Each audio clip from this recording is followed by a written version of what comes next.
welcome back to my channel.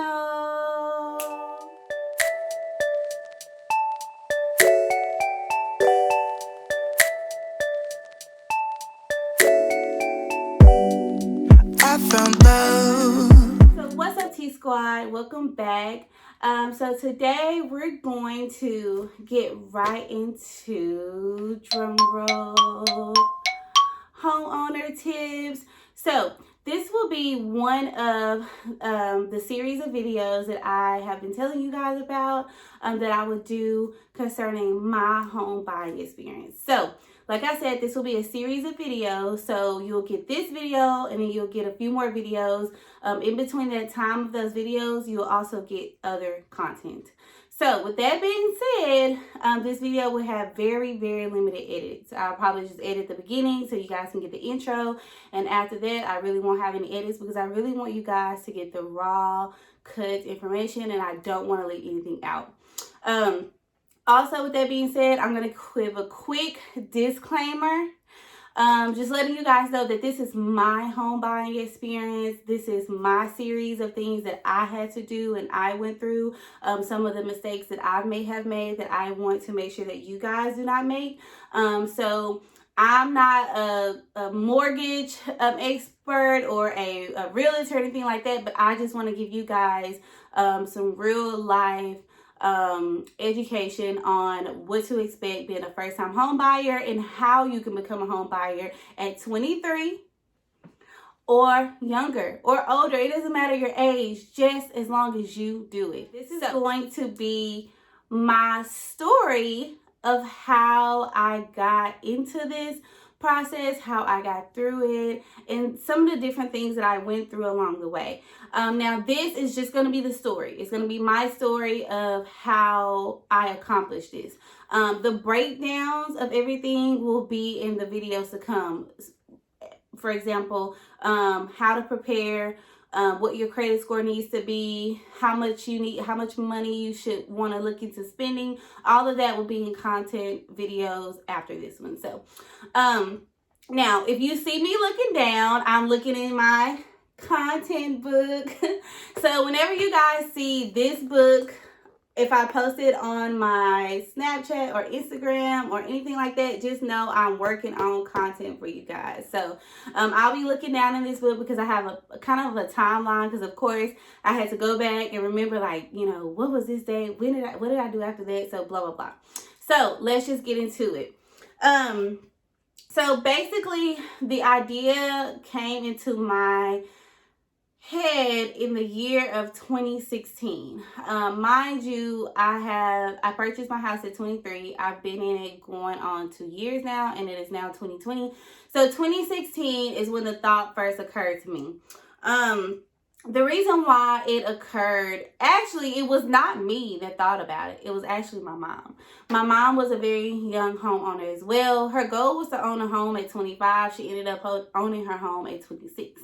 So yeah, that it runs in the family. Like we bosses. We like to own stuff. So, but anyway, it was end of the month going into the beginning of the month, and my rent was due.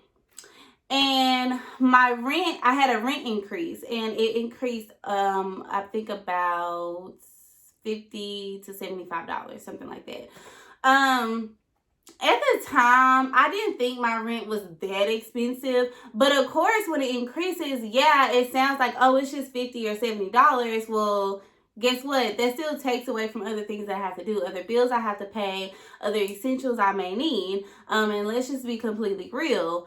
In 2016, I was paying all of my own bills. You know, I had recently got my job the year before, and I had took another position. So I was in the position to take care of myself. My parents were no longer in the picture as far as helping me. I was doing everything on my own. So every little penny counted at that point. So I remember I called my mom and I was like, Tina, girl, they didn't raise my rent, child. They didn't raise my rent. And my mom was like, well, what they raise it to? What they raise it to? I said, girl, they raised my rent almost, I think it was like I said, anywhere between $50 and $70. And she was like, well, when you live in an apartment, that's what happens. I was like, dang, I know, Mom. I know it don't sound like a lot, but shoot, there's gas. That's my nails. That's my every 2-week wash on my hair. Like, you know. So my mom made this statement to me that it made a light bulb come on. And when I tell you, I have never thought the same way after she made that statement to me. She said, you need to start investing in yourself. And I'm thinking like, what do you mean? Like, I keep myself up. She said, no, I'm not talking about physically. I'm talking about mentally, and I'm talking about financially. And, when she said that, I'm still looking like, like, what is she talking about? Like, I'm responsible. I save money. She's like, no. Why would you want to make the next person rich instead of investing that money in yourself and in something that you one day will own?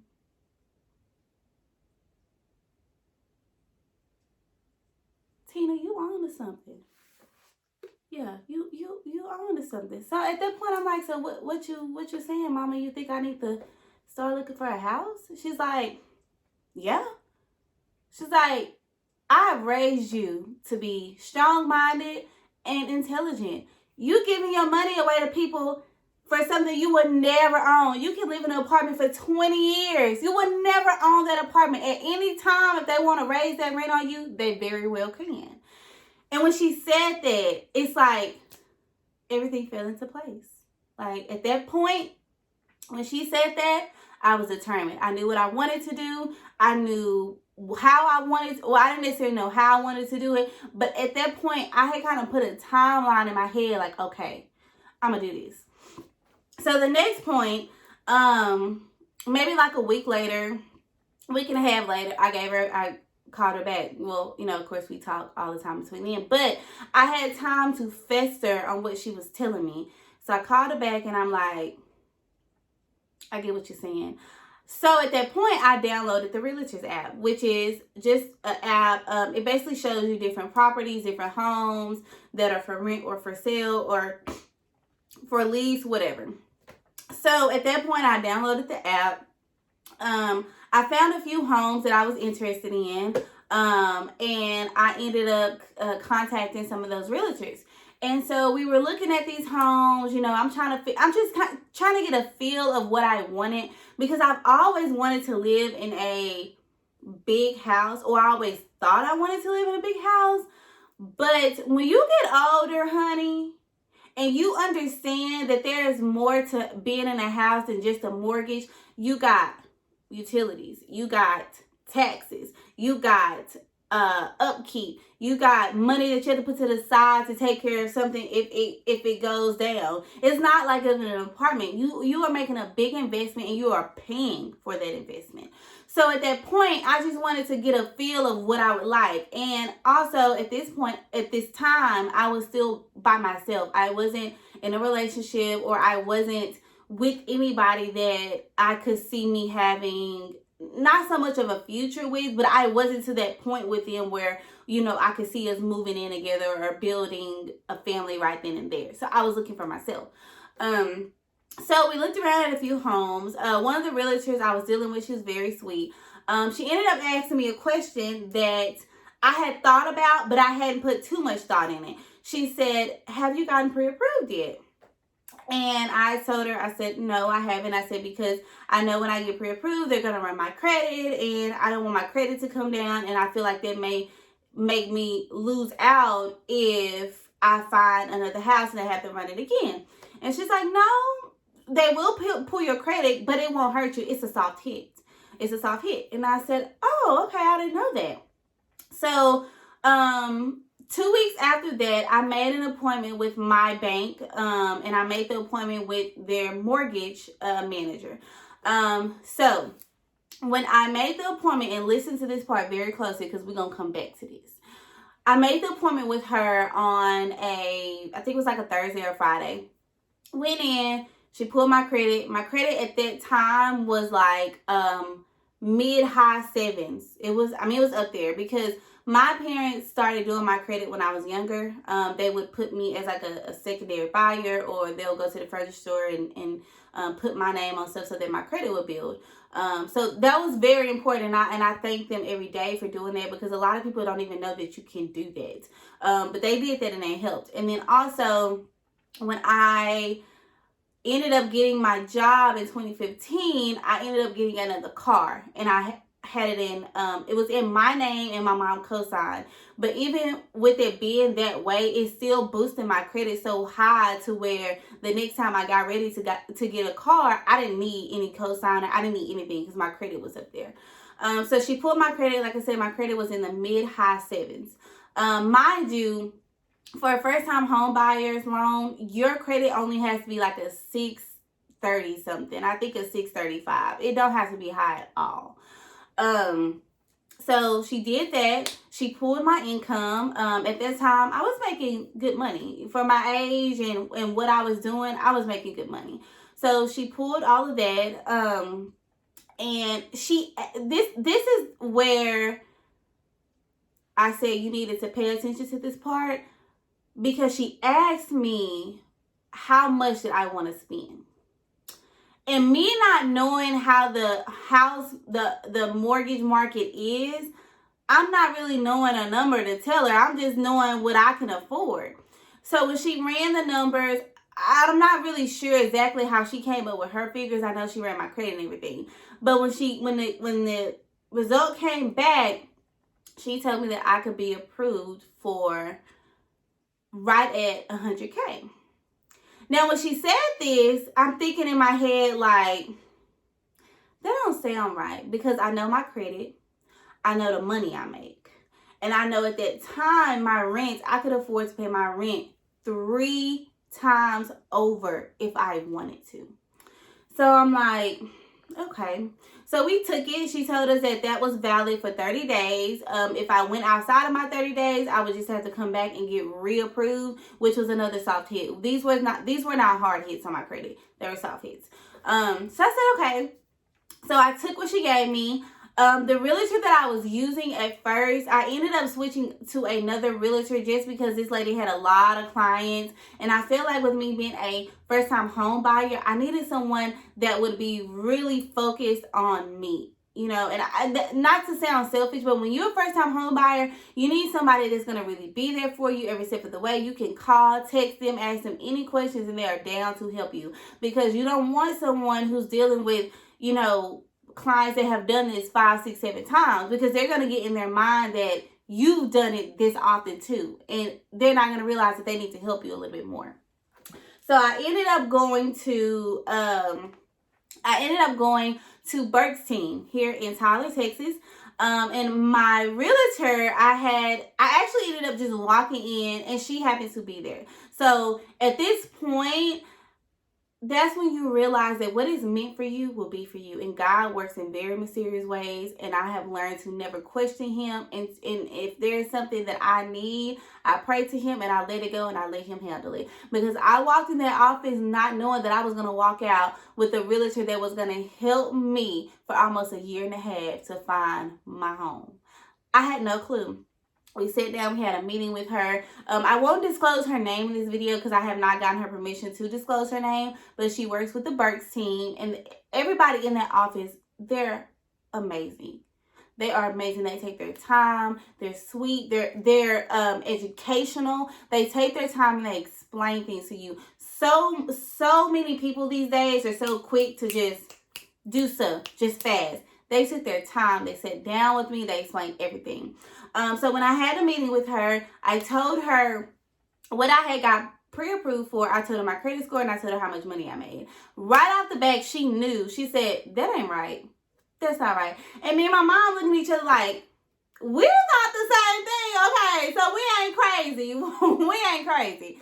So she ended up, of course, I had to sign some paperwork with her to ensure that she would be my realtor, because once you get a realtor, they do get a certain percentage of the sale, whatever you buy. It does not come out of your pocket, but it comes out of I think the total in general, as far as like your closing costs, your your down payment, it comes out of that. So it doesn't come directly out of your pocket. But it also ensures her that you won't go and drop her like a bad habit and pick up somebody else and she's done all the work and they get the credit. So I completely understood. I was completely fine with that. But I do recommend reading over all that paperwork because you never know. You may not end up with a person that was as genuine as my realtor. So be sure you read over all your paperwork. Once I signed those papers with her, she introduced me to my lending company that I used. So it was Burke's team that I went through for my realtor, and then she introduced me to Legacy Mortgage in Tyler to do my mortgage with and to redo my pre-approval. And mind you, they're right next door to each other. They work hand in hand. They're not the same company, but they have a relationship, which I loved. I love that. So I went over to them, and I won't disclose their names either, but the two people that I worked with were pretty much the owners of the mortgage company, and they're there every day. So if you ever want to go visit them or go get a consultation or pre-approval, just go in, let them know that I sent you, and they'll know who to get you in contact with. So I went to them. I let them do the pre-approval. Now, you remember I told you to listen to that first part I was telling you, right? My bank got me approved for $100K. I went to this new one. Honey, I got approved for, it was $165K. So we went from $100K to $165K. It might not sound like that much, but baby, when it comes to buying a home, it's a big difference with those numbers as far as what you're looking at, the neighborhoods you can look at, the type of homes you can look at. It's a big difference. A big difference. So at that point I'm like, okay, God, you working with me. I know I sit that prayer up and you sitting them down because I was like, oh my God, like, because the homes that I was finding for $100K, I'm like, I'd be better off living in my apartment, So once we got that done, that one went into effect for 30 days. So I had 30 days to find a home, and that number would stick. Now, if I had went over my 30 days, they just would have reran my credit again. And as long as I didn't take a hard hit somewhere else, like when I opened a credit card or bought a car, it was going to be the same or more. So I took that number, me and my realtor, we got to work. So after we got that number and we went to work, we started looking for different homes. But at this point, even though I saw that 165, I still wanted to be very smart about it. So I went home and I took my rent, I added up all of my monthly bills, and I added up what I spend as far as my physical maintenance, like hair, nails, me time, all of that. And then I added up what I usually put in savings every month. So once I took all that and added it up, I set a number for myself as far as my monthly mortgage, as to what I could afford, what I could do on my own if I happen to get sick or if anything happens to happen. Because remember, at this point, I was not with anyone, or I was not in a serious relationship to where I could feel like I could just depend on them to help me if something went wrong. And of course, my parents had their own bills. So, it was just me at this point. So I got that number down and I texted my realtor and I said, hey, this is a number I came up with, what I could afford in my monthly mortgage. She said, okay, she said either I can send this number to Legacy or you can send this number to them, and then they can redo the number and tell you the price of the home the price range of homes we need to be looking into. So I did that, got it back maybe in less than 3 hours. So of course, what I could afford is not what I went for. I just wanted to see what I really could afford. So of course, I went down a little bit from that number because, like I said, you always want to be smart and you always want to remember This is not like owning or being in an apartment. Anything that goes wrong in that home is on you. So you have to remember, you're gonna get sick. You're human. Unless you're Superwoman or Superman, you're gonna get sick. Or unless you have a wealthy savings account or bank account, you need to choose something that you can afford if something goes wrong. And so that's what I did. So we got that number down and we were still looking. So by this time, I would say 6 months had passed. I hadn't really found anything. The few houses that I had found, they had already been put on a contract. So, of course, somebody got them before I did. So we kept looking. By this point, 8 months had passed. I still hadn't found anything.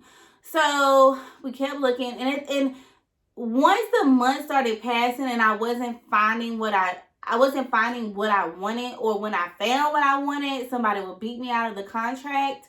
I started to get a little discouraged, and I started to get a little down on myself, because anybody that knows me, when I put my mind to something, I gotta do it, or I gotta have it. It's like if I don't do it by a certain deadline, I don't feel accomplished. So, I remember a weekend I called my mom and I said, I'm just done with this. I'm giving up. Obviously, it's not meant for me to be in a house right now. Maybe I just need to wait. Maybe it's not even meant for me to live in Tyler. Like, what, I'm just going to go buy me another car. And, my mom said, she said, no, you're not. You're going to be patient and you're going to leave it in the hands of God. Because whatever is meant for you, it will be for you. And it's never been a time that my mom has told me that and it did not work out that way. And so I said, okay. I said, well, I'm going to give it a little bit more time. So this next part I want to tell you, I will never forget exactly how it worked. It was the month of July. Sorry, I had to think back to the exact month. The month of July, I was leaving work. I had got home probably about 6:37. And at this point, a whole year has passed by. And I hadn't even looked at the realtor app anymore. I was just kind of like, whatever. I pulled up and I parked. And I used to say I don't know what made me click on that app, but now I know what made me click on that app. It was God that made me click on that app. I clicked on the app, and believe it or not, the home that I am sitting in right now, that I have been in going on 2 years, was the first home that popped up when I clicked on that app. And I called my mom. I said, Mama, it's this house that is 3-bedroom, 2-bath, 2-car garage in a nice neighborhood, and you would not believe what they're asking for. What they're asking for as far as the asking price. Like, this has got to be a joke. Is there something wrong with it? Like, what? I was like, I don't know. This too good to be true. And my mom was like, is it? She started giving off different details about the pricing and the address. I said, yes, Mama, that's the house. And she was like, girl. She said, didn't I tell you God work in mysterious ways? She said, I just saw this house an hour ago, and I was waiting for you to call me when you got off of work so that I could tell you to call your realtor and tell her to put a contract in on that house. And I said, but Mama, for this price, it got to be something. Something got to be wrong. And she said, look, call your realtor, tell her you want to view that house, and we'll go from there. So I call her. And usually when I call her, she'll take like a day to call me back because she did have other clients. She picked up right then. So it was like God was touching. He was touching everybody. And I called her. I said, hey, is this house? And it was crazy because she said the same house. She said, yeah, I was going to call you and ask you, had you seen it? I said, okay. Good things always come in 3. First, it was me. It was my mama. Now it's my realtor. I said, okay. She says, well, we're going to set up a time to view it. So she called the realtor that was selling it for the owners. And they told her, they said, well, it's already 3 contracts on this house, but we'll be glad to let you and your client come look at it just in case. You never know. So once she told me it had 3 contracts, I was kind of like, 3 contracts. You know, they probably offering to pay at the asking price and offering to pay closing. So at that point, I was like, okay, well, we can still go see it. So of course we go and see the house. And when I tell you guys, when we drove up to this house, I knew. I knew right then. I said, "This is my house. This is my home. This is the house that I would start with. Like, this is gonna be mine." I just knew it was mine. And then viewed the house. And at that point, once we viewed it, I mean, it was mine. I knew that right then I really wanted it. So at that point, my realtor went ahead and put in a contract. So all I was doing at that point was waiting to hear back from the seller's agent. So about a week went by, and I remember like it was yesterday. I was at my cousin's housewarming in Dallas, and my realtor called me, and she said specifically, "Are you sitting down?" So at that point, my heart just started like pounding. I was like, "Yes." The reason why my heart started pounding is because she could have either said, "Yes, they took your offer," or she could have said, "No, they went with someone else's, they counter offered you," or she could have said, "Yes, they took your offer, but they want you to still pay closing costs." So when I put in the offer, I wanted them to pay my closing costs because my closing costs on this house was going to be roughly about $6,000 or a little bit more. I can't remember the exact number. So it was going to be up there plus my 20% that I was putting down to avoid PMI. And we'll talk about PMI and down payment in the next video. So yeah, she could have gave me any of those answers. So of course she got my nerves all jumping at this point. So she goes, "Well, they accepted your offer and they're gonna pay closing costs plus 1 year home warranty." At that point, I could have fell on the floor. Like, I was dead. I was like, okay. And also at that point, if I had never felt like there was not a God, I knew that there was a God. Because this house had to have been meant for me. I had stopped looking. If I had deleted that app, I would have never came across this house. And then the fact that my offer went through and I already had 3 offers before me. And mind you, when I put in when I put in an offer on this home, I never once said, "Oh my God, I hope their offers don't go through," because I know what it takes to look for a home and to, first of all, get approved, find a home, and then have to pretty much bid on it. That's a lot of work. So I never ever wish those other people bad on their offers or anything. But I knew when she called me back, and for mine to have been the last offer and to get it, I knew that this house was meant for me. She did explain to me why my offer was picked. I believe the first offer, the first couple, I want to say they pulled out their offer. So I think they found a different home. The second offer, there was an issue with the down payment, I believe. And the very third offer, she was actually approved for the home. And during the time that the lenders are processing everything and they're doing inspections on the home, she ended up opening a new line of credit, which when they went to close on it and they pulled her credit again, that new line of credit hit her credit really hard. It was a hard hit. So it ended up making her debt to income ratio really high. So she was not able to get the loan to get the home. And we'll also talk about that in the next video. Your do's and your don'ts as far as purchasing a house. So yeah, once I got my contract taken care of, I ended up going ahead and hiring an inspector. So the inspector came out and just basically made sure the home was in the condition that was listed on the contract that the owner said that it was in, and everything was great. And actually, they ended up putting a new roof on this house 2 months before I put in my offer. So I mean, at this point, everything's like falling into place. It's like too good to be true at this point. So once we got through that, the only thing left to do was to sign. So my realtor called me back. She said everything was perfect. Of course, there was a few things that I wanted to change as far as the interior, but as far as the home itself, the foundation, the roofing, the plumbing, all of that, everything was good. So we were ready to roll. So about 2.5 weeks went by, and I got my closing date.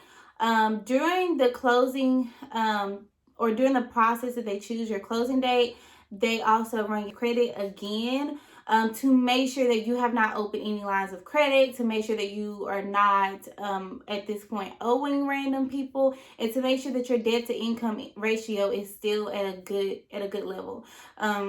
So thank God all of that was still good. And actually what ended up happening is because during the time I was looking for my home, I was still working on my credit. So remember when we started this video, I was like mid high sevens. So by the time they ran my credit again, which was like the day before closing, a couple days before closing, before I signed, it had actually increased, and it was almost at an 8. It may have been like 15, 20 points shy of an 8. So I was still working on it. And so that made it even better for me because my financing rate actually went down. It was already good, but it went down even more. So I was really excited about that as well. So once I got to the day of the signing, I walk in and my realtor has like these little cupcakes, and it says congratulations. And I just cannot explain to you the feeling that I felt that day. I've had a lot of achievements in my life, but I feel like purchasing my home was probably the biggest achievement I've ever had. Like, outside of me graduating, outside of me buying a car, buying my house was my biggest achievement. So I was really, really happy that day. And then also during signing, I had my parents to come with me because when you sign, the contract you sign is like this big. You feel like you really feel like you're giving your life away. You signing your life away. Your wrist feel like it's about to fall off. You have to change pens like 4 or 5 times because that's how much ink you run out of when you are signing for a house. But outside of that, I mean, I was happy. Like, I think I smiled the whole time I was there. The reason why I brought my parents with me is because my parents pretty much went through this process with me every step of the way. When I wanted to quit, or when I felt like I just wasn't ready anymore, or when I just didn't want to do it, like they were right there to tell me, no, you're gonna do it, you're gonna keep going, you're gonna keep pushing, whatever is meant for you will be for you. When you rush stuff, it don't work out right. So, and I also had them there because I put my mom as, when you close on your house, they have a section that asks you if you would like for someone to be your beneficiary, basically is what it is.